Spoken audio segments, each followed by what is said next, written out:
जय हिंद दोस्तों, मैं air veteran corporal Mohan Chennai से।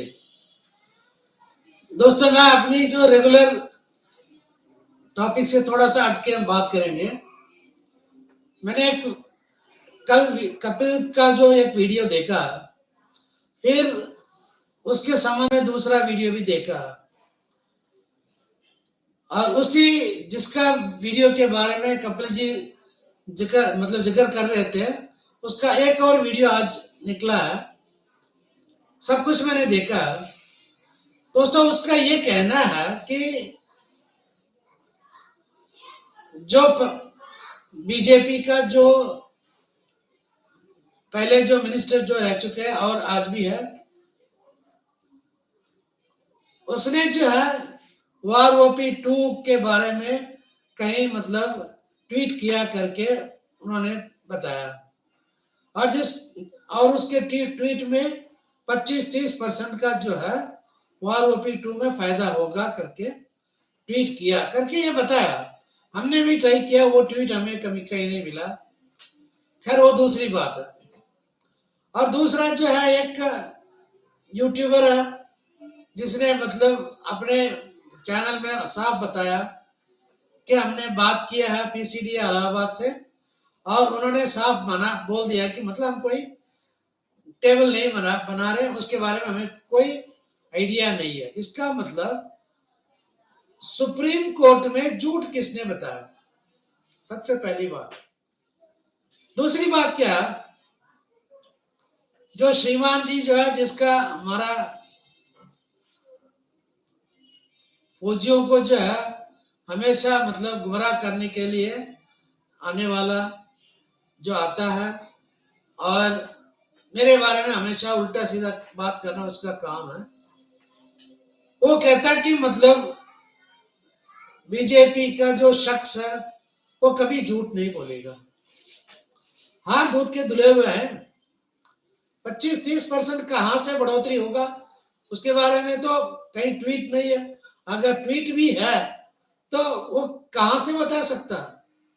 हाँ, बेशक वो वेटरन कर्नल है, और एक कर्नल बना है, ऑफिसर रैंक से ही बना है, लेकिन आउट ऑफ प्रमोशन कोटा जो है, अच्छा स्पोर्ट्समैन था। उसका स्पोर्ट्समैन स्पिरिट को जो है हमें प्रेज करना चाहिए। हमें कोई उसमें कोई सेकंड थॉट नहीं है। अच्छा स्पोर्ट्समैन था, लेकिन इसका ये नहीं है कि जो कुछ वो बताएगा सब सही हो सकता है। हमारे प्रधानमंत्री श्री नरेंद्र मोदी जी, वो भी अच्छे आदमी है, जवानों के बारे में हमेशा सोचता है, लेकिन इसका ये नहीं है कि हमारे प्राइम मिनिस्टर साहब जो है जो भी कहेगा सच ही होगा,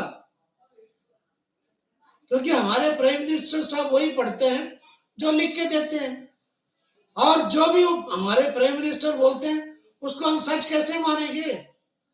अगर हम सच मानने लगेंगे तो इसका है कि पूरा हिस्ट्री गलत हो जाएगा।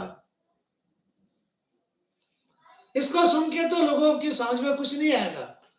जो मैं बता रहा हूं, ये सोचेंगे कि ये क्या उल्टा सीधा बात। दोस्तों, मैं अंधभगत नहीं हूं, ना मैं कांग्रेस का हूं। मैं सच्चाई को सच्चाई की तरफ भागता हूं, सच को सामने लेके आता हूं। आप लोगों को मालूम नहीं होगा, क्योंकि आप लोग जो हमेशा मुझे कितना मिलेगा, मैं पीएमआरओ, मैं फलाना ठिकाना, इसी में आप लोग जो है 24 घंटा आपके थिंकिंग होता है।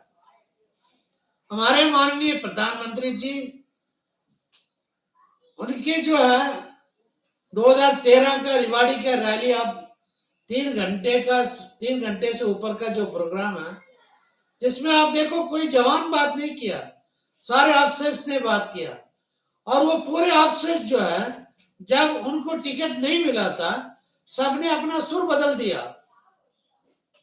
वो दूसरी बात है। लेकिन जो कुछ रिवाड़ी में जो हमारे माननीय प्रधानमंत्री जी ने बात किया, उस टाइम वो प्राइम मिनिस्टर नहीं था, इसलिए वो कुछ भी बोल सकता था ना। उस टाइम कर्नल राठौर जी जो है वो भी मतलब मिनिस्टर नहीं था, चाहे कोई भी हो XYZ, लेकिन प्राइम मिनिस्टर बनने के बाद हमारे माननीय प्रधानमंत्री जी को जो है, जिन्होंने भी लिख के दिया,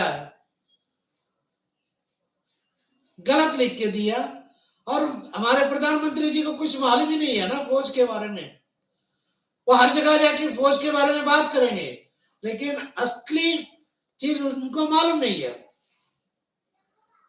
इसलिए जो कुछ लिख के दिया, गलत लिख के दिया, उसको ऐसे ही बोल दिया। उन्होंने ऐसे क्या बोला? सबसे पहला उसने बताया कि 1948 में जनरल दिमैया जो है जंग जीता, और उनका जो है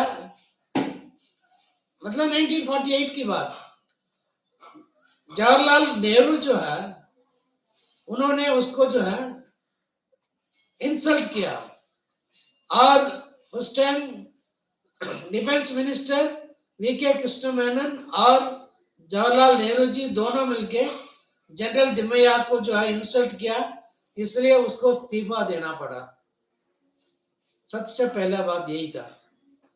माननीय प्रधानमंत्री जी, आपको है ना कोई भी मीटिंग में, जैसे मतलब इलेक्शन मीटिंग में बात करने से पहले सच्चाई पता करना था, क्योंकि 1948 में जनरल दिमैया वो जनरल था ही नहीं, और वो जो जंग 48 में जो पाकिस्तान के साथ जो मतलब हुआ था जंग, उस टाइम जो है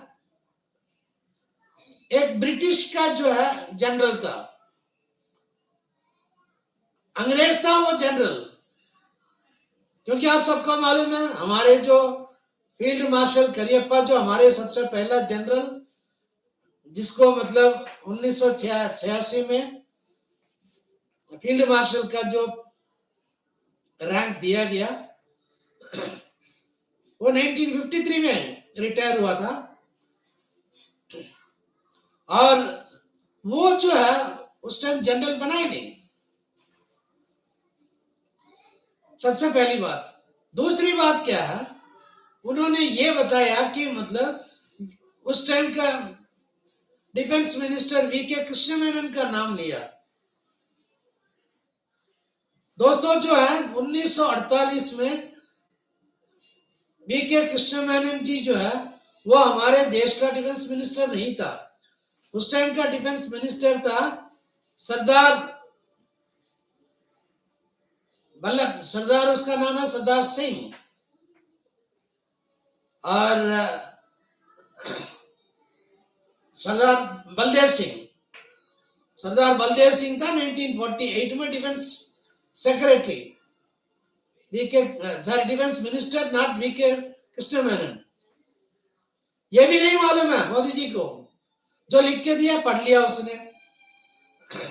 अच्छा, आगे जाके उसने बोला कि जनरल करियप्पा जो है, और 1971 वार के बारे में बात किया, सॉरी 1965 वार में जनरल करियप्पा के नेतृत्व में 1962 में चाइना का जो वार है जनरल करियप्पा लड़ा। उनको ये नहीं मालूम है कि हमारे जो फील्ड मार्शल करियप्पा साहब जो है 1953 में रिटायर हो चुका था, और जो बंदा 9 साल पहले रिटायर हुआ वो कहां से जंग जीत सकता है? मतलब मेरा कहने का ये मतलब है, ये लोग झूठ नहीं बोलते हैं। जो कुछ भी बात किया है वो झूठ नहीं है, ये सोचते हैं कि सच है, लेकिन ये वही पढ़ते हैं जो लिख के देते हैं। क्योंकि जो हमारे कर्नल राठौर साहब ने जो बताया 25 से लेकर 30% का बढ़ोतरी, उसको एबीसीडी नहीं मालूम है। एबीसीडी उसका एक भी चीज नहीं मालूम है, किसी ने लिख के दिया, बोल दिया। क्योंकि ये जो है अपना मिनिस्टरशिप का जो काम नहीं करते हैं, ये पॉलिटिक्स करते हैं जवानों के नाम पे, और हमारे जो जवान जो है ना अंधभगत होते हैं, वो भी तोते की तरह उसी को उल्टी करते हैं। जिसने वीडियो बनाया था उसको भी तो कम से कम सोचना चाहिए कि 25% 30% कैसे दे सकते हैं, कहां से दे सकते हैं और किसको दे सकते हैं। दोस्तों आज तक हम भी वेट कर रहे हैं। जो 2014 में 14 से जो हमें जो मिला वन रैंक वन पेंशन के नाम पे एक one time increment, rank wise group wise किसको कितना मिला है इसका डिटेल मांगते मांगते हम थक चुके हैं। जो गवर्नमेंट का जो कैलकुलेशन है, हमने इतना पैसा जो है 2014 से लेके 19 तक दिया है। हम ये सोच रहे हैं कि मतलब ये 2014 से 19 तक जो फिगर बता रहे हैं 5 साल का, उसमें कितने सिपाही है जो एक्स ग्रुप और वाई ग्रुप, और कितने हवलदार, कितने नायक, कितने फैमिली पेंशनर, कितने लिबरलाइज्ड, उसमें कितने अफसर, सारे रैंक का अलग अलग डिटेल्स।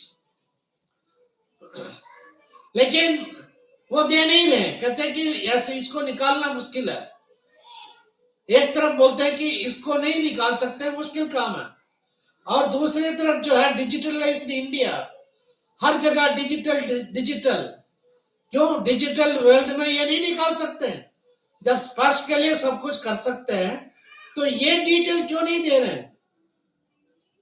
क्योंकि 1 मिनट के अंदर जो है ना, अगर ये डिटेल्स देगा तो उसमें मैक्सिमम पैसा जो है वार ओपी 1 में कौन कहा गया। अब उसी के हिसाब से दूसरे जो है वार ओपी अभी देने के लिए अभी वो सोच रहे हैं इसमें हमें क्या मिलेगा, ये सारी चीज हम पता कर सकते हैं। बीच में कौन रोक रहा, आप लोगों को ये सोचना है। दोस्तों, जो बंदा यूट्यूब बनाने वाला कहता है कि टेबल्स के ऊपर मत जाओ, फेक ट्यूबर के फेक टेबल्स है, वो खुद ही टेबल बना रहा। हम तो टेबल नहीं बनाते, हम तो बस ओपनली बोलते हैं कि भाई आप गलत फहमी में बैठे हैं, आपको क्या मिलने वाला किसी को मालूम नहीं है। जो आप सुनते हैं वो झूठ, जो देखते हैं वो झूठ। जब तक आपके खाते में पैसा नहीं आएगा तब तक प्रधानमंत्री क्या, हर एक आदमी झूठे हैं।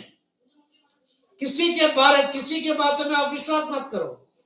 जिस दिन आपके खाते में अगर पैसा आता है उस दिन देखना आपका बढ़ोतरी कितना हुआ, कितना परसेंटेज। तब तक ये फिजूल बात, फिजूल टेबल्स बनाने वाला, वार ओपी के नाम पे आपको गुमराह करने वाले के पीछे भागना बंद करो। जब तक आप बंद नहीं करोगे तब तक ऐसे ही बेवकूफ बनाते रहेंगे आपको, आप भी बनते जाएंगे। जय हिंद, वंदे मातरम, सैनिक एकता जिंदाबाद।